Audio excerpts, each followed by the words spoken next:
The Kraken, a monster of the deep, unseen until it strikes, powerful enough to shatter ships and drag men into the abyss, and the worst part, nothing could stop it. Russia has its own nightmare lurking in the shadows, but this one isn't a myth. The Kraken Regiment, a Ukrainian special forces unit under the main Directorate of Intelligence, was built for war. Relentless, precise, and feared for a reason by everyone, especially the man who woke the Kraken up with his actions, Vladimir Putin. Because once the Kraken is unleashed, there's no escape. This is the story of a ragtag group, forged from the unlikeliest of backgrounds, that became a force that struck terror into its enemies. Now, special forces and ragtag misfits don't usually belong in the same sentence. After all, when you think of an elite military unit, you probably imagine career soldiers, trained for years, moving with cold, calculated precision. But the Kraken Regiment, it was something else entirely, at least in the beginning. The unit's members weren't plucked from elite training programs. They hadn't spent years mastering military doctrine. When Russia launched its full-scale invasion on February 24, 2022, the unit was born, right there and then, in Kharkiv. Not in some high-tech military base, but from the chaos of war itself. And the people who formed it? Gym rats, bouncers, die-hard football fans, ultras who lived for Kharkiv's metalist team and weren't afraid to throw a few punches for it. Construction workers who traded hammers for rifle, regular people who just days before were drinking at their favorite sports bar, the same one bombed in 2014 by Russian separatists. But they couldn't have done it alone. The unit was officially formed by hardened fighters, veterans of the infamous Azov Regiment, Ukraine's legendary last stand defenders. They were joined by battle-tested paramilitary fighters from Donbass and even trained officers from Ukraine's main Directorate of Intelligence, or HUR for short. Speaking of HUR, the Kraken Regiment was formed under its umbrella. As such, it answers to Ukraine's defense ministry. However, Kraken isn't part of the country's regular armed forces. That distinction gives Kraken a unique role, not bound by the same structures, not confined by conventional rules. But make no mistake, this isn't some disorganized band of fighters with no discipline or direction. Quite the contrary. Under HUR's command, Kraken has developed a clear and structured military framework, allowing it to function as a highly effective force. At the heart of the unit is its headquarters, overseeing operations, strategy, and logistics. Beneath it, Kraken is divided into specialized companies, each with a distinct role.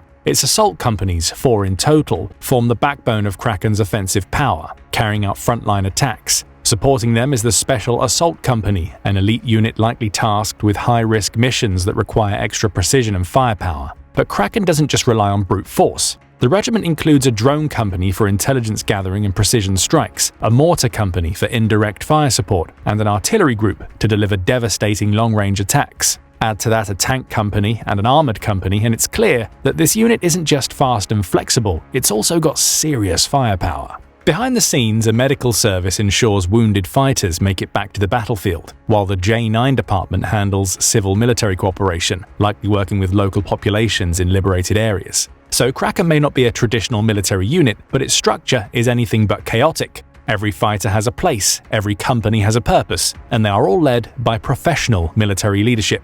At the top stands Konstantin Nemechev, one of Kraken's main founders and commanders. A former member of the Azov Battalion and a political figure in the National Corps, Nemechev's leadership is anything but conventional, just like the unit he commands. But as a HUR officer, Nemechev isn't always on the ground with Kraken. But the man who sat down for an exclusive interview with Kyiv Post on March 22nd certainly is. Known by the call sign Alpha, the Kraken commander provided rare insights into the unit's inner workings. He too emphasized that structure is everything. The management hierarchy is the key word that makes an army, a military unit a military unit. There is a commander, a superior, and a subordinate, Alpha explains. And many of Kraken's commanders earned their stripes in the brutal fighting of Ukraine's anti-terrorist operation zones before 2022, giving them first-hand experience in countering Russian aggression. But Alpha and the rest of Kraken ultimately doesn't answer to Nemechev. Above them all is Kirill Budanov, Ukraine's head of military intelligence, a top spy, and a man Alpha describes as a true leader, and not the kind to sit behind a desk.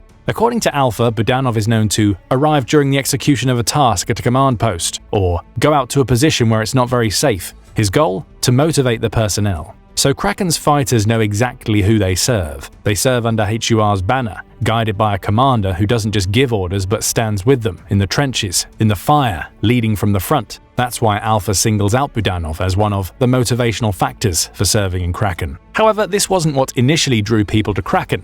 In the weeks leading up to Russia's full-scale invasion, tensions in Kharkiv were already escalating. HUR officers were preparing, creating hidden stockpiles of weapons, rifles, grenades, machine guns, and anti-tank launchers. When the first Russian missiles struck on February 24, 2022, these weapons fell into the hands of those who would soon form the Kraken unit. "We knew the war was coming and we were making preparations," recalled another Kraken commander known as Vito. On the morning of February 24th, there were 450 people ready to defend their city. By noon, that number almost doubled. However, for Alpha, the war became personal in Bucha and Irpin. These once beautiful suburbs of Kyiv turned into sites of horror. "For me, this was key, something that changed my approach to war and my motivation," Alpha explains. Once you hear about the brutality these two cities faced, Alpha's motivation will instantly become clear. In the Bucha district alone, over 1,400 civilians were slaughtered, with more than 9,000 Russian war crimes recorded. A mass grave near the Church of Andrew the Apostle held 116 bodies, many tortured beyond recognition. Some plaques on the city's Wall of Remembrance remain blank, waiting for the unidentified among the 509 civilians memorialized there. Irpin fared no better. The Russian military killed nearly 300 civilians, dozens of them women, and around 50 servicemen. They were shot in the streets, executed in basements, and starved to death in their homes. These horrors left no room for hesitation. The war instantly became about survival, about vengeance, about ensuring such atrocities never repeated. And so by June of 2022, the Kraken Regiment had already grown to 1,800 fighters. It took some time for all of them to adjust and integrate, but throughout it all, motivation was very high, as Alpha notes. Now the unit operates as a well-oiled machine and is always on the hunt for new warriors to stand beside it. A look at the Kraken's call for volunteers should give us a clear picture of who wears the unit's chevron and who should. Kraken isn't for the faint of heart. The unit is looking for fighters who won't flinch, men who face challenges head-on and don't back down from danger. Physically tough? Absolutely. Mentally unshakable? Even better. If you break under pressure, Kraken isn't your home.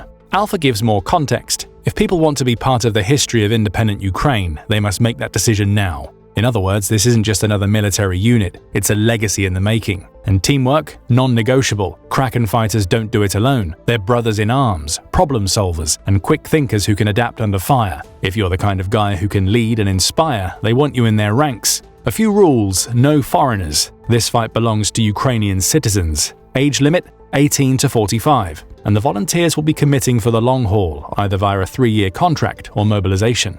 The Ukrainians who match this description undergo testing, which includes some questionnaires, a polygraph test, and of course, physical fitness tests. The selection process lasts for 1 or 2 weeks, after which roughly 30 to 35% of candidates are accepted into Kraken. So if you're in, it's because you've earned it. Once selected, it's not just about following orders, it's about becoming the best version of yourself. Fighters undergo general military training, providing a solid base for specialization in everything from tactics and strategy to advanced weaponry. When it comes to discipline, Alpha is clear. Discipline is key for us because we cannot successfully complete any tasks without military discipline. In other words, the Kraken Regiment isn't a place for sloppy soldiers or loose cannons. Every soldier must be sharp and ready to tackle anything. And this doesn't solely apply to physical fitness. Kraken has a high bar for intellectual capabilities too. Many of its members are highly educated, reflecting a broader shift towards professionalism in Ukraine's military. Of course, none of that matters if you don't have the right tools for the job. When Kraken first began its mission, the unit's resources were a bit on the creative side. As the war started, the unit had to make do with what it had: civilian SUVs, pickup trucks, and ATVs.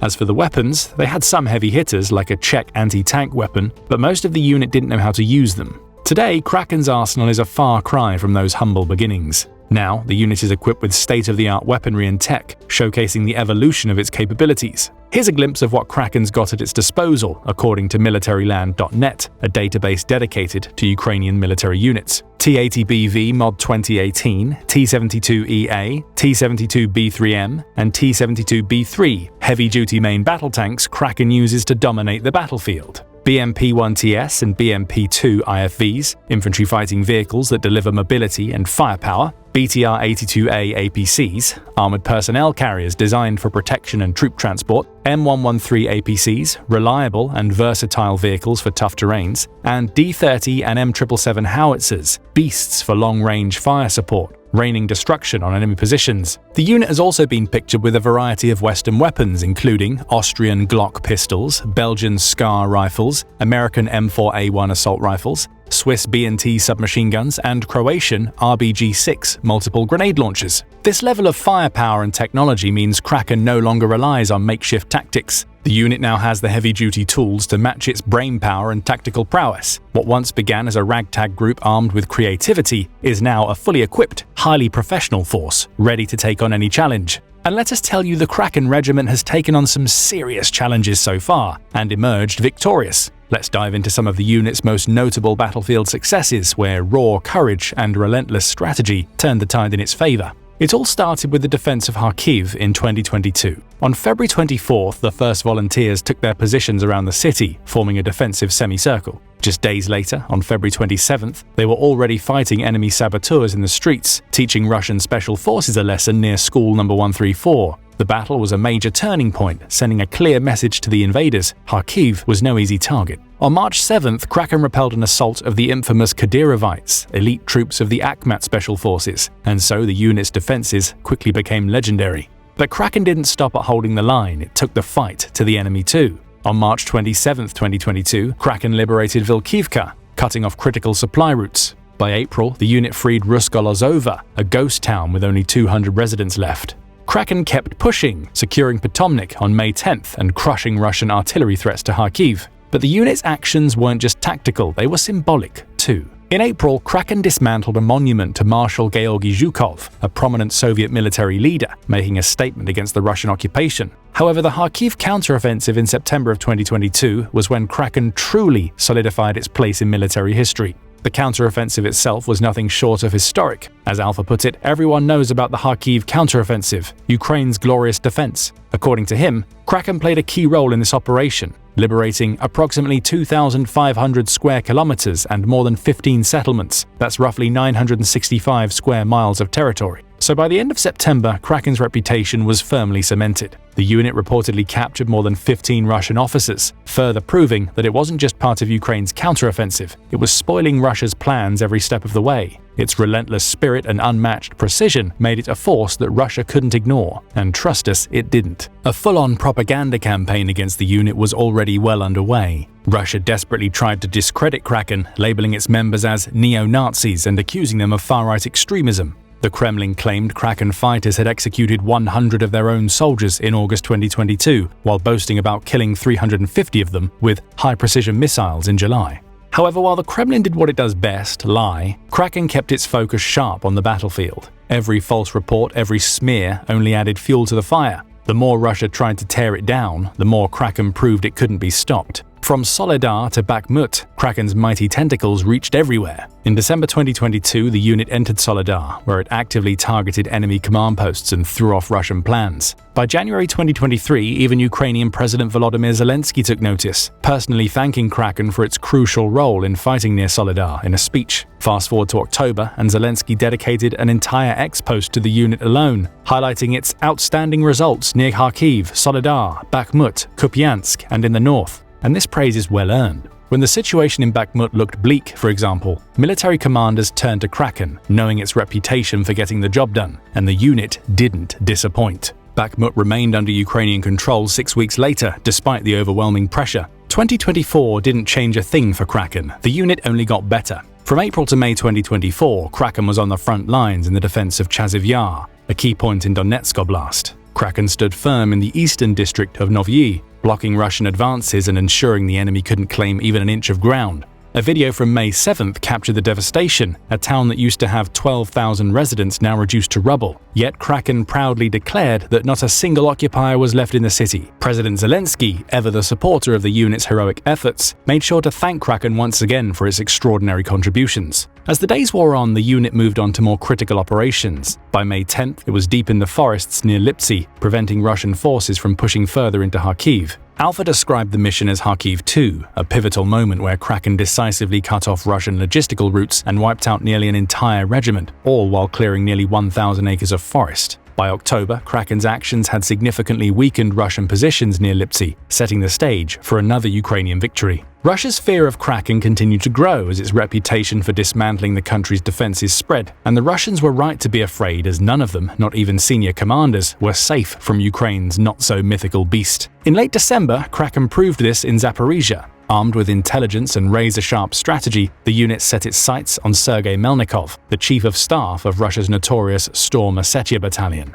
Using drones, their low-cost, high-impact tools, Kraken ambushed Melnikov in a vehicle, eliminating him on the spot. But here's the thing, these extraordinary battlefield successes wouldn't have been possible without the unique spirit that defines Kraken. And this part scares Putin the most. Any unit can have advanced weapons and training, but this isn't what makes Kraken unstoppable. No, it's how the unit treats each and every soldier, not like mere cannon fodder as those on the other side often do, but as brothers and sisters in arms, united by a deep, unbreakable bond. As Alpha explains, there is a personal connection to each member of the unit, one that goes beyond the typical commander-soldier relationship. For example, he takes time to visit those who are about to go on missions, to speak with them, to motivate them, much like Budanov. He even admits to making personal vows, promising to do things of significance if they return safely. This deep investment in his comrades is more than just leadership. It's a form of brotherhood that turns every mission into a shared responsibility. But it's not just about morale, it's about trust and mutual respect too. Kraken's decision-making process is a stark contrast to the rigid, hierarchical approach that defines Russia's military. In Kraken, every fighter has a voice, and their input is valued. Alpha describes how, when planning a mission, the soldiers who will carry it out are trusted to offer their insights. If they believe a change in tactic could lead to a better outcome, their opinion is not just heard, it's acted upon. Sure, the final decision rests with the commander, but it's made with the collective wisdom of the team. In Russia, things couldn't be more different. Since the beginning of the invasion, the country has lost at least 9 generals, with reports going up to 21, since Russia's top brass simply doesn't trust its troops to carry out a mission without direct oversight. In contrast, Kraken thrives because of the unwavering trust its fighters place in each other, from the highest-ranking officer to the newest recruit, and it's this level of trust and unity that makes Kraken truly unstoppable. Kraken fighters are a family bound together not only by duty, but by their shared experiences, sacrifices, and losses that define their journey. As Alpha reflects, the hardest part of being a commander isn't giving the orders, it's knowing that those under your command may not return. The most difficult moment, he says, is when you assign them a task, fully realizing that it may be their last. Yet despite this weight, Kraken soldiers keep fighting, because they know they're not just fighting for their country, they're fighting for their brothers and sisters standing beside them. They're fighting for over 46,000 Ukrainians who have already paid the ultimate price in the war, each of them a reminder of what's at stake. But the losses Kraken has suffered, their heroes who have fallen, aren't forgotten. They are remembered, celebrated, and used as motivation for those still fighting. As Alpha states, the fallen are examples for all the fighters of the unit. Their courage and sacrifice continue to inspire and drive the next generation of Kraken fighters. And these fighters are nothing like the Russian soldiers standing on the other side, no matter how hard the Kremlin tries to paint them as villains. While the Russian military's tactics are often marked by cruelty and disregard for their soldiers' lives, Kraken's warriors show humanity, even to Russian prisoners of war. Alpha speaks candidly about how this unit handles those who fall into its hands during the war. For us, they are first and foremost an exchange fund, he says. Still, each of them is treated with respect and compassion. Not a single prisoner has died with us, Alpha asserts, emphasizing the unit's commitment to humanity. This stands in direct contrast to the horrors faced by those captured by Russian forces and even Putin's own soldiers. In one particularly haunting example, Alpha recalls a group of 6 Russian soldiers who, starving and parched after days without food or water, chose to surrender rather than face execution at the hands of their own commanders. We intercepted their communications, where their commanders ordered, "If you return, you will be executed," Alpha explains.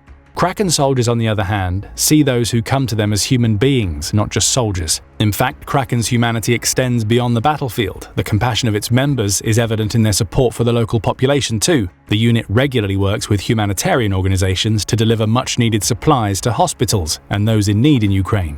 But don't mistake this compassion for weakness. While Kraken soldiers may put humanity first, when it comes to war, they accept nothing less than a victory. Alpha sums it up best. Victory is when active combat operations cease, when innocent civilians stop dying, when our troops stop falling. So Kraken may fight with honor, but the unit fights to win. Anything less is unacceptable. But will this fierce unit live to see the victory it's fought so hard for? What do you think? Also, what do you make of the Kraken Regiment as a whole? Have you come across any military units like it before? Sound off in the comments below.